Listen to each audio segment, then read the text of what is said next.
Equity theory. Employees compare themselves to others in terms of what they get out of their work outcomes relative to what they contribute inputs. Outcomes typically refer to salary, promotions, training, opportunities, recognition, as well as things such as attractive office time off and perceived preferential treatment. Inputs refer to what an individual brings to their job. Typically, we think of knowledge, education, and experience, but may also refer to perceptions of effort and competency. As shown here, the reason for separating outcomes and inputs is that individuals make comparisons between their own ratio of outcomes to inputs and that of another person or referent.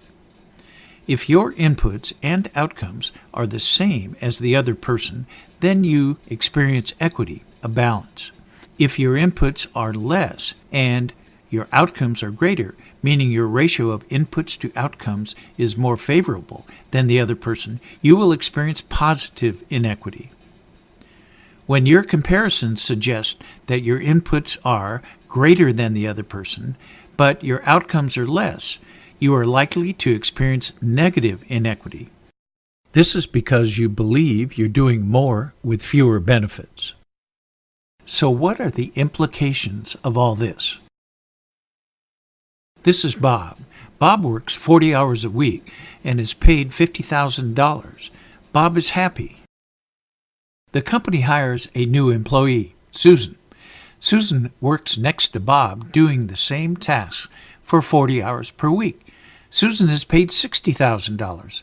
Susan is happy, but Bob is now sad. Bob is upset that his pay is less than hers for the same work. He is experiencing negative inequity. What would make Bob feel better? He might ask for a raise with his boss. If his boss says yes, and Bob gets a raise to $60,000, Bob is happy again. But what if Bob's boss says no? What might happen? Bob might reduce how hard he works to restore equity. If Susan gets $60,000 for 40 hours work, he might slow down, take extra breaks, spend more time on the internet, or leave early. Or Bob might change his perception of himself or Susan. Or he might look to find another person to compare himself against that may result in a more favorable comparison. Or Bob might look to leave for another company where he hopes to feel more equitably treated. If employees feel they are treated fairly relative to others, they are pretty happy. But when they experience negative inequity, they will take steps to reduce the perceived inequities.